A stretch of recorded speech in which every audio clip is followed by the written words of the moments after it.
Hi friends, இன்றைக்கி நம்ம பார்க்க போகிறது ப்ரான் பிரியாணி. இது என்னோடய ஃபஸ்ட் வீடியோ. என்னோடய வீடியோவை பார்க்க வந்ததுக்கு ரொம்ப ரொம்ப தேங்க்ஸ். வாங்க வீடியோக்குள்ளே போகலாம். ஒரு பவுலில் பாஸ்மதி ரைஸ் 2 டம்ளர் நான் எடுத்திருக்கேன். உங்களுக்கு எவ்வளோ வேணுமோ அவ்வளோ எடுத்துக்கோங்க. அது நல்லா தண்ணி ஊற்றி களைஞ்சிட்டு ஊற வச்சுக்கலாம்.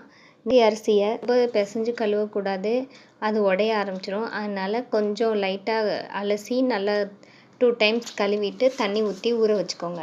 நெக்ஸ்ட்டு சின்ன வெங்காயம் ஒரு கைப்பிடி அளவு, 2 தக்காளி, ஒரு பச்சை மிளகா அதை எடுத்துக்கோங்க. என்கிட்ட பெரிய வெங்காயம் இல்லாதனால நான் சின்ன வெங்காயத்தில் பண்ணியிருக்கேன். உங்கள்கிட்ட பெரிய வெங்காயம் தான் 2 மீடியம் சைஸ் வெங்காயம் எடுத்துக்கலாம். நெக்ஸ்ட்டு புதினா கொத்தமல்லி தழை கொஞ்சமாக எடுத்துக்கணும். 1/2 kg அளவு ப்ரான் நான் எடுத்திருக்கேன். க்ளீன் பண்ண பின்னாடி எனக்கு இவ்வளோ தான் இருந்துச்சு. அதை நல்லா க்ளீன் பண்ணி வாஷ் பண்ணி எடுத்துக்கோங்க. ப்ரானில் அந்த குடல் பகுதி நடுவில் இருக்கும் கருப்பாக, அதை கண்டிப்பாக எடுத்துகிட்டு தான் சமைக்கணும். அதனால் அதை நல்லா க்ளீன் பண்ணிக்கோங்க. ஆன் பண்ணி பாத்திரம் வச்சுக்கணும். அடுத்த பாத்திரம் சூடான பின்னாடி ஆயில் 3 டேபிள் ஸ்பூன் சேர்த்துக்கணும். நான் ரீஃபைண்ட் ஆயில் யூஸ் பண்ணியிருக்கேன். நீங்கள் என்ன ஆயில் வச்சுருக்கீங்களோ அதை யூஸ் பண்ணிக்கோங்க. எண்ணெய் சூடான பின்னாடி நெய் 1 டேபிள் ஸ்பூன் சேர்த்துட்டு நல்லா சூடான பின்னாடி மீடியம் சைஸ் பட்டை 2 கிராம்பு, 1 ஏலக்காய் அதெல்லாம் ஒன்று ஒன்றா சேர்க்கணும். சேர்த்துட்டு நல்லா பொரிஞ்ச பின்னாடி வச்சுருக்க சின்ன வெங்காயம், தக்காளி, பச்சை மிளகா அதெல்லாம் ஒன்றா சேர்க்கணும். ஃபஸ்ட்டு சின்ன வெங்காயம் சேர்த்துக்கலாம். எங்கள் வீட்டில் பசங்க வெங்காயம் சாப்பிட மாட்டாங்க. அதனால தான் நான் வெங்காயத்தை அரைச்சி போட்டிருக்கேன். நீங்கள் நீல வாக்கில் ஸ்லைஸ் பண்ணி கட் பண்ணி கூட வெங்காயத்தை போட்டு வதக்கிக்கோங்க. வெங்காயம் நல்லா கொஞ்சம் கலர் மாற வரையும் நல்லா வெங்காயத்தை வதக்கிக்கணும். வெங்காயம் வதங்கின பின்னாடி இஞ்சி பூண்டு பேஸ்ட் 1 டேபிள் ஸ்பூன் சேர்க்கணும். இஞ்சி பூண்டு பேஸ்ட் ஈக்குவல் குவான்டிட்டியில் எடுத்து அரைச்சிருக்கேன் நான். 100 கிராம் இஞ்சி, 100 கிராம் பூண்டு ரெண்டையும் சேர்த்து அரைச்சி அதுலேருந்து 1 டேபிள் ஸ்பூன் எடுத்து சேர்த்துக்கோங்க. அது சேர்த்த பின்னாடி நல்லா கொஞ்சம் பச்சை வாசனை போகிற அளவு இஞ்சி பூண்டை போட்டுட்டு நல்லா வதக்கி விடணும். அதுக்கப்புறமா கொஞ்சோண்டு அதிலோட உப்பு சேர்த்துக்கணும். உப்பு சேர்த்து வதக்கும்போது சீக்கிரம் வதங்கிடும். அடியில் உங்களுக்கு பிடிக்காது. அடி பிடிக்காமல் கொஞ்சம் நமக்கு ஈஸியாக வரும். அதுக்காக தான் உப்பு சேர்த்து வதக்குறோம். உப்பு சேர்த்து கொஞ்சம் நல்லா அதோட பச்சை வாசனை போகிற அளவு வதக்கிக்கோங்க. நல்லா வதங்கின பின்னாடி நம்ம எடுத்து வச்சுருக்கிற புதினா கொத்தமல்லி அது 2யும் சேர்க்கணும். எண்ணெயிலே புதினா கொத்தமல்லி சேர்த்து வதக்கும்போது நம்ம சாப்பிட்ற வரையும் அந்த வாசனை இருக்கும். அதுக்காக தான் இப்போவே நம்ம சேர்த்து வதக்குறோம். 1 நிமிஷம் வதங்கின பின்னாடி நம்ம எடுத்து வச்சுருக்க பச்சை மிளகா ஒன்றே தான் நான் சேர்த்துருக்கேன். பச்சை மிளகாயை சேர்த்துக்கோங்க. நெக்ஸ்ட்டு நம்ம தக்காளி பழத்தையும் அதோட சேர்த்துக்கலாம். தக்காளி பழம் நல்லா வதங்கணும். நல்ல பழமான தக்காளியாக பார்த்து எடுத்துக்கோங்க. தக்காளி நல்லா வதங்கணும். தக்காளியை ஒரு 5 நிமிஷத்துக்கு நல்லா வதக்கிக்கோங்க. அப்போ தான் நல்லா தக்காளி மசிஞ்சு வரும்போது தான் நல்லா டேஸ்ட்டாக இருக்கும் நம்ம சாப்பாடு நமக்கு. அடுத்து தக்காளி நல்லா வதக்கின பின்னாடி மிளகாத்தூள் சேர்க்கணும். தனி மிளகாத்தூள் 1 ஸ்பூன் சேர்த்துக்கோங்க. மிளகாத்தூள் அந்த எண்ணெயிலே சேர்த்து மசாலாவோட வதக்கும்போது சாப்பாடு நமக்கு நல்ல கலர் கொடுக்கும். மிளகாத்தூள் சேர்த்து 1 நிமிஷம் நல்லா வதக்கிக்கோங்க. அதுக்கப்புறம் ஒரு தட்டு போட்டு நம்ம ஒரு 5 நிமிஷத்துக்கு மூடி வச்சிடலாம். அப்போ தக்காளி எல்லாமே மசாலா எல்லாம் நல்லா வதங்கி நமக்கு நல்ல ஒரு டெக்ஸ்சரில் கிடைக்கும்.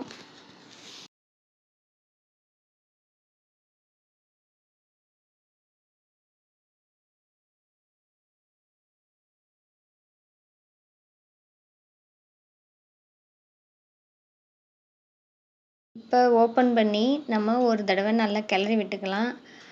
நல்லா கிளறின பின்னாடி ப்ரான் இப்போ சேர்த்துக்கலாம். ப்ரான் நான் கொஞ்சம் பாதி சேர்த்துட்டு பாதி பண்ணுறதுக்காக நான் எடுத்து வச்சுருக்கேன். அதனால் பாதி மட்டும் சேர்த்து நல்லா ஒரு தடவை நல்லா கிளறி விட்டுடலாம். மசாலாவோட நல்லா மிக்ஸ் ஆகிற மாதிரி நல்லா கலந்து விடணும். ப்ரான் ஒரு 5 நிமிஷத்துலேயே வெந்து சுருண்டு வந்துடும். அதனால் ப்ரான் ரொம்ப நேரம் நம்ம வதக்கக்கூடாது. அப்புறம் அது ரப்பர் மாதிரி ஆகிடும். அதனால் கொஞ்சம் 5 நிமிஷம் நல்லா வதக்கி விட்டுட்டு தண்ணி நம்ம சேர்த்துக்கலாம். 2 டம்ளர் அரிசிக்கு 3 டம்ளர் தண்ணி நான் சேர்த்துருக்கேன். பாஸ்மதி ரைஸ்னால் 1 டம்ளருக்கு 1.5 கணக்கில் நம்ம சேர்க்கணும். நார்மல் ரைஸ்னால் 1க்கு 2 அந்த ரேஷியோவில் சேர்க்கணும். நான் 3 டம்ளர் தண்ணி சேர்த்துருக்கேன். நீங்கள் பார்த்து சேர்த்துக்கோங்க. தண்ணி சேர்த்துட்டு நல்லா கலந்து விட்டுக்கணும். நல்லா கலந்து விட்டுட்டு இப்போ வந்து உப்பு சேர்த்துக்கலாம். உப்பு பார்த்து சேருங்க. உப்பு ஏற்கனவே நம்ம வதங்கும் போது ஒரு தடவை கொஞ்சமாக சேர்த்துருக்கோம். அதனால் உப்பு கொஞ்சம் கம்மியாகவே சேர்த்துட்டு செக் பண்ணிவிட்டு அப்புறம் சேர்த்துக்கலாம். உப்பு சேர்த்துட்டு நல்லா ஒரு தடவை கலந்து விட்டு மூடி வச்சுருங்க. மூடி வச்சு நல்லா வந்து கொதி வரட்டும். அதுக்காக நம்ம கொஞ்சம் நேரம் வெயிட் பண்ணணும். எங்கள் வீட்டில் இருக்க ஒரு குட்டி தோட்டத்தை நாம் பார்த்துட்டு வந்துடலாம். நாங்கள் அங்கே ஒரு பூச்செடி வச்சுருக்கோம். அதில் உள்ள பூ பாருங்கள் எவ்வளோ அழகாக பூத்துருக்குன்னு. நல்ல ஒரு ஒயிட் கலரில் இருக்குது இந்த பூ. இது எனக்கு ரொம்ப பிடிக்கும்.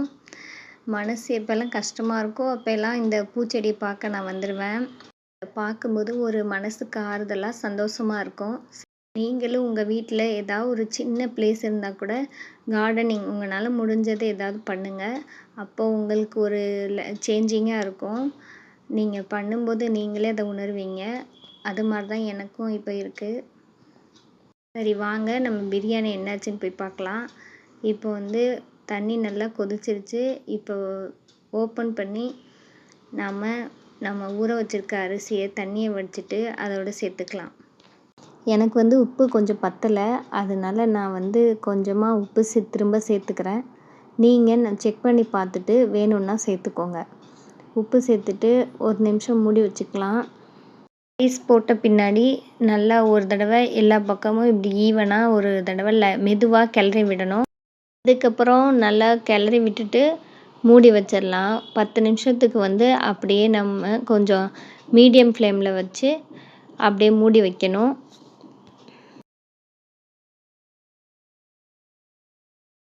10 நிமிஷம் கழித்து நம்ம ஓப்பன் பண்ணி பார்க்கலாம்.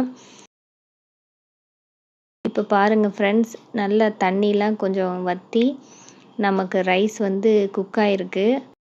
நல்லா நீளமாக நல்லா சூப்பராக நமக்கு குக் ஆகிருக்கு பார்த்தீங்களா. இன்னும் கொஞ்சம் நேரம் மட்டும் இன்னும் கொஞ்சம் தண்ணி இருக்குது. அது வந்து நமக்கு நல்லா வெந்து வரணும். அதனால் நல்லா ஈவனாக ஸ்ப்ரெட் பண்ணிவிட்டு மூடி வச்சு நம்ம வந்து இன்னும் ஒரு 5 மினிட்ஸ் வந்து நம்ம மீடியம் ஃப்ளேமில் அடுப்பை வச்சுக்கலாம். மீடியம் ஃப்ளேமில் வச்சுட்டு ஒரு 5 மினிட்ஸ்க்கு அப்புறமா பாத்திரத்தோட சைட்லேருந்து நமக்கு அந்த ஆவி வர தெரியுது பாருங்கள். இப்போ வந்து ஓப்பன் பண்ணி பார்த்தோம்னா நல்லாவே கொஞ்சம் தண்ணி வந்து சுண்டிருக்கு. இப்போ வந்து நல்லா மூடி வச்சுட்டு இப்போ நம்ம வந்து 5 to 10 மினிட்ஸ்க்கு வந்து மேலே ஒரு பாத்திரத்தில் தண்ணி வச்சு நம்ம வந்து புழுங்க வைக்க போகிறோம். அடுப்பை வந்து நல்லாவே சிம்மில் வச்சுக்கோங்க. வச்சுட்டு இப்போ புழுங்க வச்சுருங்க ஒரு 5 மினிட்ஸ்க்கு.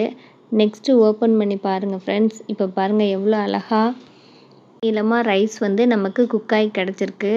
சூப்பராக நமக்கு ப்ரான் பிரியாணி ரெடி ஆயிடுச்சு. நான் பிளேட்டிங்காக இந்த மாதிரி டெக்கரேட் பண்ணி வச்சுருக்கேன். என்னோடய வீடியோ பிடிச்சிருந்தா நம்ம சேனலை சப்ஸ்கிரைப் பண்ணி சப்போர்ட் பண்ணுங்கள் ஃப்ரெண்ட்ஸ். லைக் பண்ண மறந்துடாதீங்க. வீடியோ பிடிச்சிருந்தா கண்டிப்பாக லைக் பண்ணுங்கள். நீங்கள் கொடுக்குற லைக் எனக்கு ஒரு என்கரேஜிங்காக இருக்கும். தேங்க்ஸ் ஃபார் வாட்சிங். தேங்க்யூ.